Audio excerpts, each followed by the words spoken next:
everybody. I'm going to show you my husband. My husband.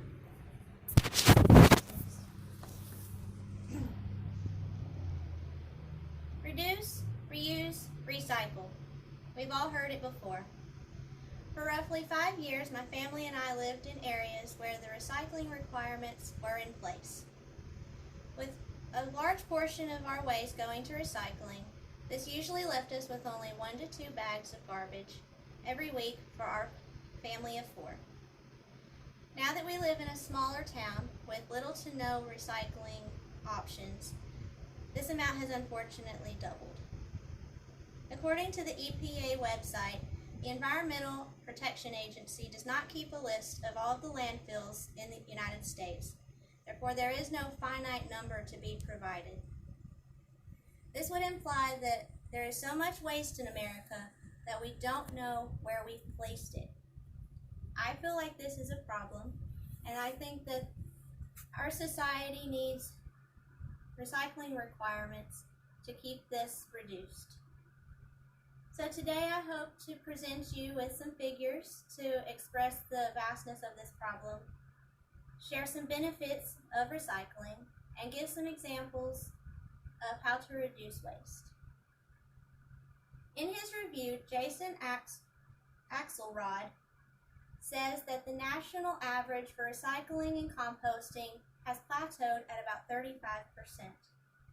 This is supported by the information I found in the EPA National Overview. Now first let me explain that municipal solid waste consists of things such as paper, plastic, glass, furniture, and non-hazardous material. It does not consist of the hazardous or construction type materials. So with that being said, in 2017, it was reported that 267.8 million tons of municipal solid waste was emitted in the United States, with only 35.2% being recycled or composted. Some was put towards combustible energy, but 139.6 million tons was sent to landfills, which is 52.1%. Although this is down from the 94% reported in 1960, EPA still says that America's recycling infrastructure has not kept up with today's waste stream.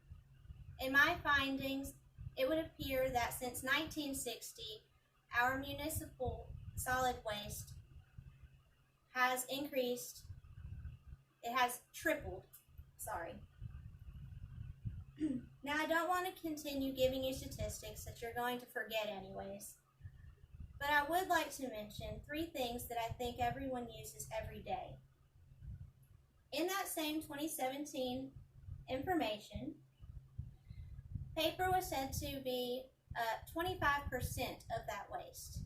Plastic was 13%, which was 35 million tons, and glass was 11.4 million tons.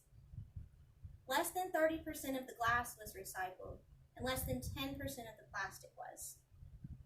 There's some good news, because recycling has several benefits.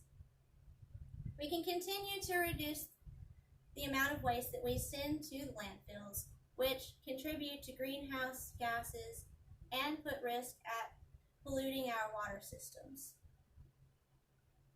Reusing materials conserves our raw materials, our raw resources, which is usually cheaper, so that also contributes to the economy. It saves energy by cutting back on harvesting and transporting things such as timber, and it creates jobs while strengthening our manufacturing industry. As part of the EPA, there is a Recycling Economic Information Report.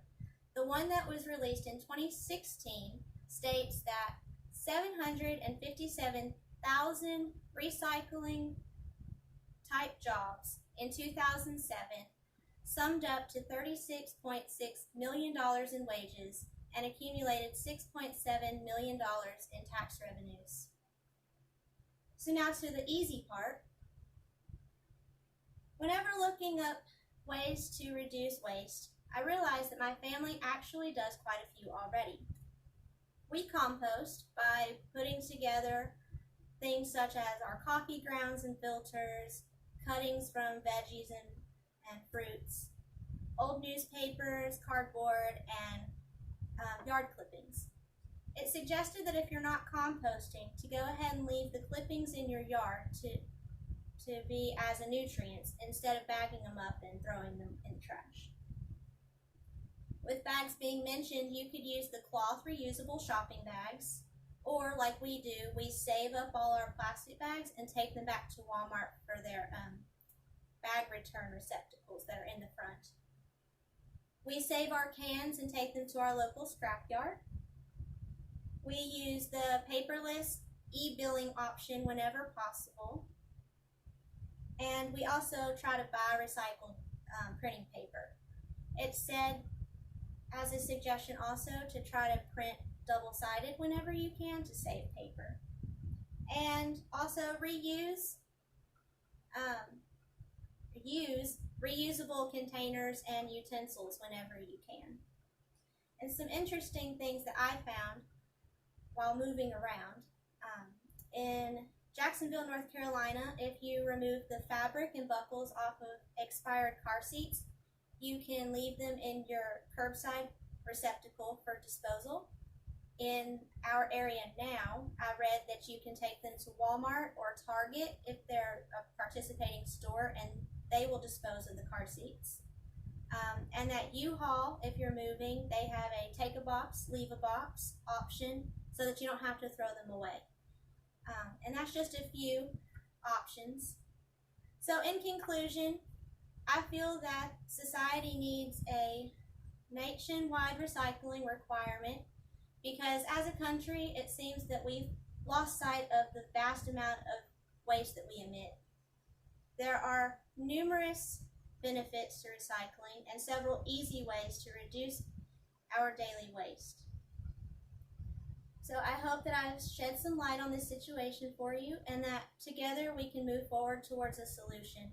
Because I don't know about you, but I would rather live in a healthy environment rather than one that's been lost to the masses of waste unaccounted for.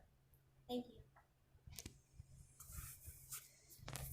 Husband, goodbye.